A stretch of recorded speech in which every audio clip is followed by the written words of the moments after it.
Trump's plan to abolish the IRS has begun. This all started with a campaign promise that I'm not sure if any of us even believed. However, things are starting to take motion. There are some things that have already happened that I want to talk to you about. I want to tell you what you can do and give you some ways on maybe how you can take advantage of this. Let's go. Noelle. Yeah, she can fix that. You gotta get it done, no, you need to do it better. Well, she can fix that, yeah, she can fix that. Investment to get back, trying to get a big stack. She can fix that, let's fix that. So let's get right into it. The president has said during the campaign trail, when he was running for president his second time, he literally said he wants to abolish the IRS, the Internal Revenue Service. Many people already hate the IRS, so this was a campaign promise that I think that went well with a lot of people. The plan was to replace the IRS, the Internal Revenue Service, with the ERS, the External Revenue Service, a new agency that was going to be created. So let's break this down, how we got here, what's going on, and give you some real numbers on what you can do. As you know, Noelle Randall is a real estate multimillionaire, an entrepreneur, a mentor, a mom of five, and so much more. But I am actually very educated. I have 2 master's degrees, one from Penn State in economic development, and I have my MBA. So I am always trying to learn and think about things. So let me break this down for you in simple language because it is not hard to understand. And you don't need any fancy degrees to understand any of this stuff. So currently, at the time of this recording, nearly 1,300 IRS employees are on furlough. But let me tell you another amazing, crazy thing. 1,300 IRS employees were already fired, completely just terminated. So we already started to see this decrease in what's going on in that agency, but most of it has not been around revenue collection and different things like that. So let me break down the numbers for you. America has increased tariff revenue exponentially. That was basically what the ERS was supposed to do. It was supposed to have tariffs, increase tariff revenue, and that revenue would replace income tax and a lot of the taxes that we as taxpayers pay. However, most people immediately broke down the numbers and said, wait a minute, that is not going to be enough revenue. The federal government's budget is estimated to need $7 trillion. We collect about $5 trillion in income taxes through all of the different taxes. I'll break those down in just a second. And we are expected to get the highest amount of tariff revenue in our history. It is expected to be $300 billion for 2025. Well, based on those numbers, you can see we have a problem. The federal government already runs a deficit. We need $7 trillion to run the country. We collect $5 trillion through all of the different ways that we collect money, and tariffs will give us $300 billion. So you can kind of see how if you got rid of income tax altogether, how the numbers, they just don't work. But let me keep going because there are some taxes that he wants to kind of change around, and we'll see if those numbers work. Let me tell you this. Number one, we have income tax. Income tax is the tax that we pay. So if you're a W-2 employee, you work for a company, you have heard of FICA, where it takes the federal income tax directly from your check. Basically, each year when you fill out your tax form, you decide, hey, am I the head of the household? How many dependents do I have, et cetera, et cetera. And that is the tax that comes directly out of your check. That is the FICA withholding. That is income tax. That is pretty much the bulk of a lot of the taxes and the revenue that the IRS gets. That's the number one way that they make most of their revenue. Number two, payroll tax. Payroll tax is the tax that the employer pays. So you as the employee, you pay your federal income tax. It comes out of your check. Well, your employer, they pay payroll taxes. That is another great revenue stream for the United States government, and it generates quite a bit of revenue for the government for them to run their services. Then you have number three, sales tax. Sales tax is the tax that we pay when we purchase things. So if we buy a car, for example, we pay a sales tax on it. If we go to the store and, we're buying things from Walmart, we're paying a sales tax. Then you have number four, capital gains tax. Capital gains tax is the taxes that you pay when your investments make money, the profits on your investments. So if I buy some stock and I buy them at $5 and then I sell them at $10, I have to pay capital gains taxes on the profits. Number five, property taxes. We already know if you own a house, you pay property tax. That is a very big revenue service, a revenue generator for the IRS. And property tax is something that different states have said they're going to get away, but there are property taxes that are paid, and it is a revenue source. Then we have number six, Estate taxes. Estate taxes, these are mostly for wealthy people when they, give inheritances to their children or their estate, then there's taxes paid on the things that they are passing down. This is a very much smaller revenue source because obviously that's something that only rich people pay. So they're always tinkering with it to make those rates as low as possible and finding ways to avoid estate tax. But that is a tax. So what I'm talking about today, I have an answer for you. Come to the Grow Your Wealth Bootcamp December 6th. It's an encore of an event that I already did where you can learn so much about how to get business credit and business funding. The economy is changing, the world is changing, and you can set yourself up for success. Much of what I'm talking about today, I already have the answer for if you come to the Grow Your Wealth Bootcamp. Get your ticket right now, and let me get back to what I was saying. Then you have number 7, tariffs. This is the big thing that the president was always talking about. He wanted to increase tariffs. Those are the taxes on imports that we pay. So if we get goods from China, for example, they will charge a tariff, which is basically an import tax. But we already know in many cases, the cost is kind of passed down to the consumer. So even if the tax essentially is on an import for China, it's not necessarily China that is paying the taxes, but some people really have a hard time kind of understanding who's really paying the tax, but it is a revenue source. So we're not going to get political. We're just saying tariffs are a revenue source. It is a tax. Then you have number 8. Corporate taxes. Corporate taxes are taxes on profits that corporations pay. So if you have this amazing corporation and you declare all of these profits and you don't use all of the loopholes that exist, then you will pay taxes on that corporation's tax. That is corporate taxes. Then you have number 9, state and local taxes. So as a state, and if you live in any state, whether it be New York or Florida, you are paying state and local taxes. And that is definitely something that goes, a portion of it does go to the federal government or offsets some of the other revenue or subsidies that they would be paying to the state. So it is a tax. We already know that. State and local taxes. And I'm not talking about just sales tax, but I mean state and local taxes, like actual taxes that you pay for owning property in the state, for car taxes, for example. If you have an automobile, you have to pay the taxes on it each year, different things like that. It's not a sales tax. It is truly a tax. And then the last category is called sin taxes. So taxes on different sins. So this is kind of like just other, where they just lump everything in. So it could be taxes on cigarettes. It could be taxes on gasoline, taxes on alcohol, taxes on gambling. So those are all of the taxes. Of course, all of those other taxes we just lump together. And those are all of the different taxes that we pay, or the 10 different categories of taxes that we pay. Now let's talk about what they could do to get rid of the IRS, or what the plan is, and the stuff that we're seeing, what's already starting to happen. So whenever you are trying to meet this deficit and say, okay, I want to get rid of income taxes, let's get rid of the IRS. Well, there's only 2 ways to do that. You can spend less money so the government can lower their budget. And they started to kind of do that stuff you saw with Doge and cutting out programs and cutting off spending, again, reducing the amount of spending that they do. The second way is to increase the revenue. Well, obviously, increase the revenue would mean increase taxes, which is definitely a no-no under this new administration and kind of what they're trying to do.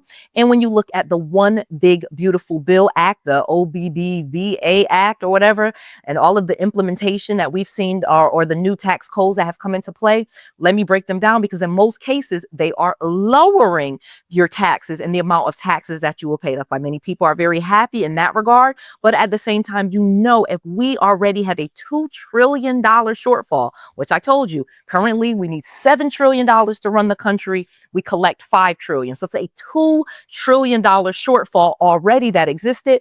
And with the implementation of the One Big Beautiful Bill Act, most comptrollers and economists say that that's going to increase the deficit by $3 trillion. So we are definitely going to be in a situation where we're just borrowing and borrowing more, because whenever there is a deficit, meaning you don't have enough money to meet your obligations, that is a deficit. How do you cure a deficit? You cure a deficit with debt. Plain and simple, easy to understand. Told you, you don't need an MBA to understand this stuff. Let me keep going. So if there's only 2 ways to get out of this situation where you're having enough money to run the country, obviously spend less money. They tried that with Doge. They were able to cut some spending. We didn't see we haven't seen anything major come out of that. Or you could obviously raise the amount of revenue, which would mean raising taxes, which that is no. So we have 2 situations that really didn't pan out. So most people are wondering, okay, well, how are we going to abolish the IRS, and how is this going to work? Well, let me tell you, without getting into any politics, I don't think the goal is to actually have a balanced budget. It is obvious that is not the point of this. When you look at what's happening with the new tax laws that you can take advantage of under the big, beautiful bill, I want to discuss them with you because they are probably a benefit to you. The first one being the auto interest deduction. So if you buy a car between 2025 and 2028, you can write off up to $10,000 in interest. So you buy a car, usually you have an auto loan and you have interest on that auto loan. Prior to this big, beautiful bill, that was not anything you were able to write off. It's never, ever been anything that you could write off. And now it is a new tax write-off. So of course, that would add to less revenue that the IRS is going to get because that is a new deduction that you get to take. So that reduces your amount of tax liability. So if I can take more deductions, that decreases my income, and that is what I am taxed on. So usually I pay less taxes when I have more deductions. Easy to understand. More deductions, less taxes being paid. So the one beautiful bill starts off with a major deduction of auto interest that people are absolutely going to love. In order to get the deduction, basically, you just have to buy a car between 2025 and 2028. It needs to be a United States made car. They want an American car, or at least I think final assembly has to be in the United States. I'll actually put it right here on the screen. So I'm not trying to go off memory. I'll put it right here on the screen for you. You can see that. And also you have to have income of less than $100,000 per year. I believe if you're a married couple, $200,000 per year would then be the amount that you have to make less than in order to qualify for this deduction. But this is a major deduction for most people. It is going to create less revenue for the IRS, less revenue for the United States government. But for you as a person, this is a deduction you probably will be happy with. Let me share with you the other two.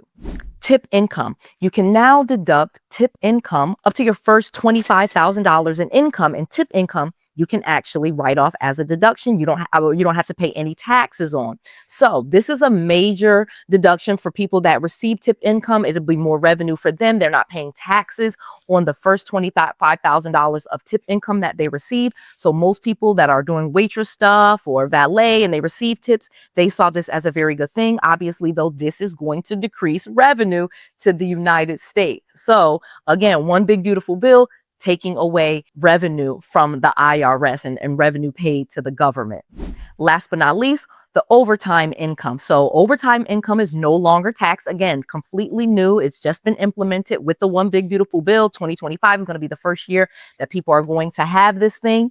And so if you're working overtime, the first $12,000 of overtime income that you make is not taxed. And if you are a married couple, up to $25,000. The first $25,000 in overtime income is no longer taxed. So these are three major deductions that people are going to be really, really happy about. And you can already see that the one big beautiful bill act is reducing the amount of taxes that the American person is supposed to be paying. Additionally, it is reducing the amount of revenue that the United States government has to run the country. And then we have the Tax Cuts Job Act. Those rates were extended. So in other words, at the end of the year, our tax rates were supposed to go up. This was something that was created under Biden, and Donald Trump actually in their administration in the one big beautiful bill extended those tax rates. So the tax rates, you can look them up. I'm not going to go over all of the different tax rates because they're based on your income bracket. And again, it's also based on if you're filing as a single person or if you are filing as a married couple. But the bottom line is the tax rates are lower than they have been in previous years, and those lower tax rates are staying in place. So to recap, the one big beautiful bill is reducing the amount of revenue that is going to the IRS. It is reducing the amount of tax revenue that is going to be collected, and it is laying off people at the IRS at record numbers. We can see that thousands have been laid off. We see that there have been major changes in leadership at the IRS, and several different changes have already happened. In fact, there were like 3 changes in leadership in a matter of weeks. So people just coming and going and them trying to find the right people that fit the mindset that they want at the IRS, which of course is to kind of shrink it down. In order to get to the numbers, a national sales tax has been proposed. So there is a Republican congressman named Earl Buddy Carter. Here's a quick picture of him. He has proposed a national sales tax of 23%. So like I said, because we have such a shortfall and we still need revenue to run the United States government, and getting rid of the IRS does pose some challenges. Let's talk about what that means. If we were to replace the IRS with the ERS, we already know that tariffs probably are not going to make up enough money, and the tariffs would have to be much higher. But even based on if they tax like all of the imports, just every single thing that came in, it's not going to meet the number that we need to meet in order to run the federal government every single year. We already have a deficit. We already borrow money to meet that deficit. Obviously, that would just add to the debt, add to the deficit. And a national sales tax, as again, Noelle Randall telling you her opinion as someone with 2 master's degrees. When I look at the national sales tax numbers, I am not necessarily a big fan of that, because I definitely think that this is going to impact lower income people the most. They are going to be the hardest impacted. It is definitely going to make the rich richer and the poor poor, because the national sales tax, that is going to impact lower income people the most, because costs will rise. Every single thing you purchase will be taxed and will have a sales tax on it. So even groceries and different things like that would require a sales tax, and things that we don't currently tax, we would actually have to tax, and we would have to tax it at least 23%. That is the actual proposal that was put out there. And so let's talk about what that would lead to. So if we talk about lower income people being impacted the most, well, that's just what's going to happen. Then that is going to create market volatility. So, not necessarily that the rich will lose all of their money, but there will be much more volatility in the stock market, which again impacts lower income people even more than it does the rich, which would then, of course, lead to a recession and job losses. These are things that people would suspect would happen if we actually went with the national sales tax idea, especially at the rate of 23%, or maybe even 28% has also been proposed, just to kind of meet the numbers of the income tax. When most people, again, not getting political, would think that the better way is more corporate taxes, because like I said, there's so many loopholes. Most corporations that make great profits, they do not pay any corporate taxes. We already know that. I could put a list right here of different companies. I'm gonna put some right on the screen that paid 0 corporate taxes last year. So that would probably be the easier revenue stream, is to tax corporations, and obviously to tax the wealthy at a higher rate, change a lot of the capital gains taxes, for example, since that is a lot of times where wealthy people make their money. But let me tell you what I think that you should be doing. Of course, you should be working on becoming wealthy yourself and start having investments. Now, do you start and just go from 0 to rich? No, but you can easily get there, especially by educating yourself and starting to take advantage of the tax laws. Basically, even regular people are seeing some benefits in these tax cuts in the One Big Beautiful Bill, and you have the same opportunity that other people do. So take advantage of all of those tax deductions. Get yourself a professional tax preparer. Get all of those deductions. Pay lower taxes. Let them worry about the budget and the deficits. That is not you or I's problem. One more thing. I always suggest getting inside of a great group and learning your way to success. So I invite you to the Grow Your Wealth Bootcamp Encore, December 6th, 2025, all day from 11 a.m. to 6 p.m. Get your tickets at growyourwealthbootcamp.com right now. This is an encore of this amazing event that I had, that so many people have learned from. They've already started getting business credit, business funding, buying things in their business name, and growing their wealth. And you can too.